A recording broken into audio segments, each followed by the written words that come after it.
Guys, तो कैसे आप लोग। उम्मीद करता हूँ बहुत अच्छे होंगे आप भी और मैं भी बहुत अच्छा हूँ। तो आप देख ही रहे हो, मैं भाई एक दो दिन से खुश हूँ क्योंकि आपको पता ही है कि काजल वहाँ से आ चुकी है और वो रितु दीदी के यहाँ पे है। तो आज मेरा बेटा ही बहुत खुश हुआ, कह रहा कहते हैं मम्मी से कई दिन बाद मतलब वीडियो कॉलिंग में बात हुई है, क्योंकि वो चोरी छुप के मेरे सामने नहीं, मतलब उसकी दादी ने कराई थी बात। उसकी बोल रहा था, बता रहा था मुझे कि मेरी पहले ही बात हुई है मम्मी से, पर दादी ने बोला था किसी को बोलियो मत। तो इसलिए मैं आपके सामने नहीं बोला, मतलब मेरी बात ही है। तो मेरी होती रहती है मम्मी से बात। तो अब वैसे मैंने बताया था आपको, बीच बीच में आती भी रहती है। तो मतलब खुशी इसी बात की है भाई कि चलो वहाँ से निकल के वो रितु दीदी के यहाँ पे है, और बार बार ही बस एक ही बात बोल रही है कि मैं नहीं आऊँगी, नहीं आऊँगी, ये है वो है। और जैसे कि मैं आपको एक इम्पोर्टेंट बात बताने जा रहा हूँ। जैसे आप लोगों को मैंने बोला ही है कि आप मेरी फैमिली हो और मैं फैमिली से कोई भी बात नहीं छुपाऊँगा। तो आपको ये बताने जा रहा हूँ मैं कि भाई मेरी रितु दी से आज शाम को बात हुई थी, लाइव आने के बाद। मतलब शाम को क्या, अब रात के टाइम ही बात हुई थी। तो उन्होंने बताया कि भाई राहुल, तो मतलब कि काजल की एक शर्त है, वो एक शर्त पे आएगी तेरे यहाँ पे, और वो भी लास्ट तेरे पास मौका है। अगर तू एक्सेप्ट करेगा तो आएगी, नहीं तो नहीं आएगी। तो मैंने बोला बताइए क्या, मतलब क्या कहना चाह रही हो, क्या उसके मन में है। तो वही सब आपको पता ही है भाई, लेडीज़ मतलब कि डरी रहती है और वो उसको अपना घर छोड़ के आती है तो किसी उम्मीद पे रहती है किसी के साथ कि भाई मेरे साथ लड़ाई झगड़ा ना करे, मारपीट ना करे। और ये सब वो बोल रही है कि तो दोबारा ऐसा कुछ करेगा तो फिर दोबारा वो कभी मतलब तेरे साथ नहीं रहेगी और कोई कॉम्प्रोमाइज़ नहीं होगी फिर, कोई मतलब तेरा बचाव कहीं नहीं होगा फिर। और उसके बाद कहने का मतलब ये है कि उनका, रितु दीदी का और उनके हस्बैंड का, और उन्होंने अपनी मेरी मतलब जो रितु दीदी की सास है ना, मतलब सतीश भाई की मम्मी है जो, उनसे भी बात हुई।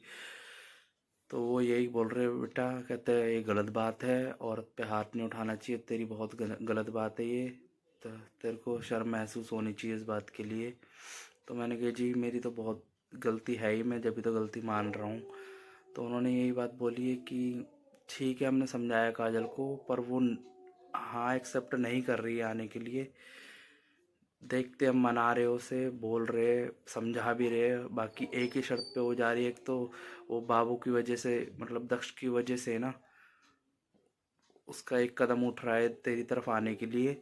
और वो उसमें भी एक शर्त है उसकी कि अगर वो मतलब जब भी आएंगे दिल्ली, तो उनकी ये शर्त है कि कोर्ट में चल के ना मेरे को, वो नहीं होता है एफिडेविट बनवाते, कुछ स्टैम्प पेपर पे लिख के देना है कि आज के बाद मैं इसके साथ कोई भी लड़ाई झगड़ा नहीं करूँगा, और मैंने ऐसे ऐसे मारपीट करी है इसके साथ, इसलिए अपने घर चली गई थी, ये सब लिख के देना है। और आगे कभी मैं ऐसा करता हूँ तो इसकी सारी जिम्मेदारी मेरी है, और फिर ये कभी भी मतलब वापस नहीं आएगी, ये फिर अपनी मर्जी की मालिक है। वही सब मतलब क्या बोल सकते हैं अब। बोल रही है ठीक है, मैंने कहा यार देखो मेरे को अपने बच्चे के लिए सब कुछ करना है और मैं किसी भी चीज़ में पीछे नहीं हटूँगा, और ठीक है चलो आपको जो सही लगता है ठीक है, मैं करने के लिए तैयार हूँ। और भाई मुझे भी काजल की ज़रूरत है, मुझे बहुत मतलब अकेला महसूस होता है। अब घर में देख रहे हो मैं, मतलब अकेला घर, क्या बोलूँ, मतलब घर में अकेला रहता हूँ। बाबू बाहर टीवी देख रहा है, दक्ष, और मैंने उसे बोला म्यूट कर लियो बेटा, अभी ब्लॉग बना लेता हूँ। मतलब वही सारी बातें कि कहीं ना कहीं बच्चे को माँ की ज़रूरत, बच्चे को तो खैर बहुत ज़्यादा पड़ती है, और कहीं ना कहीं मुझे भी उसकी बहुत ज़्यादा ज़रूरत पड़ती है। कपड़े टाइम से नहीं धुले मिलते क्योंकि मम्मी है मेरी बेचारी, ठंड में समझ सकते हो आप, खाना ही बनाना है, उनका शरीर इस मतलब इस उम्र में इस लायक नहीं है कि वो सारा ही काम कर लेगी। और हर चीज़ की ज़रूरतें होती है, बहुत सी चीज़ें होती है फैमिली में, मतलब लड़की लेडीज़ के लिए। तो सभी को अपने घर में एक भाई जो बहू होती है, बीवी होती है, सबको ज़रूरत होती है घर के अंदर। खाना भी बनाना है, हर सारे काम होते हैं, कहीं ना कहीं कभी ना कभी ज़रूरत पड़ती रहती है उसकी, और याद आती रहती है हमेशा उसकी। तो फील होता है, इसलिए मैंने भी सोचा झुक जाऊंगा, कोई दिक्कत नहीं है, मैंने गलती करी है, मैं माफ़ी मांगने में कोई बुराई नहीं है। और भाई बीवी है वो मेरी, मैं माफ़ मतलब उससे माफ़ी मांगने में क्या बुराई है? आप खुद बताओ, अगर कोई बुराई है तो बताओ। अब मेरा बेटा पता है क्या है, स्कूल नहीं जा पाता, मतलब हफ्ते में 3 दिन जाता है, 4 दिन की छुट्टी करवाए तो मैं खुद ही, क्योंकि उठने का आलकस हो जाता है, तैयार करो, नाश्ता दो तैयार करके, फिर कभी कुछ कभी कुछ कभी कुछ, तो उसका स्कूल भी वो रह जाता है। तो मैंने सोचा यार मैं माफ़ी मांग लेता हूँ, क्या पता वो इस वजह से आ ही जाए। तो मैंने माफ़ी मांगी उससे फ़ोन पे भी, मेरी मतलब बात तो मेरे से नहीं की उनने, क्योंकि गुस्सा है वो। तो बाकी मौसी जी ने, रितु दीदी ने और उनके हस्बैंड ने, उन्होंने बात की और उन्होंने बोला भाई तेरे को ऐसे ऐसे करना पड़ेगा, मतलब कोर्ट में लिख के देना पड़ेगा। मैंने कहा ठीक है, मैं एग्री हूँ इसके लिए। तो वो बोल रहे ठीक है, हम टाइम निकालते और आते हैं, बताते हैं। बाकी उनके व्लॉग में पता लगेगा आपको क्या चल रहा है क्या नहीं, देखने को मिलेगा उनके व्लॉग में भी, आप देख सकते हो।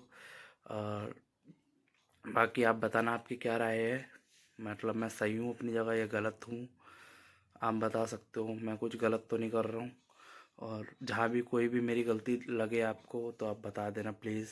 आपको मैं अपनी फैमिली की तरह एक एक बात बताता हूँ, और हर चीज़ मैं आपको बताना चाहता हूँ, हर चीज़ आपके आगे रखता हूँ। तो प्लीज़ आप बता देना, और कहीं भी मेरी गलती लगे अभी भी आपको तो प्लीज़ मुझे हर चीज़ बताते रहना कमेंट्स करके। और प्लीज़ चैनल को जो नए हों सब्सक्राइब कर देना, और जो पुराने हैं और जो नए हैं सब कमेंट्स करके अपनी राय देना, और अच्छे अच्छे कमेंट्स करना जो मैं पढ़ के रिप्लाई ज़रूर देता हूँ, मैं हर किसी का देता हूँ, ऐसा कुछ नहीं है। और भाई bye, good night and take care.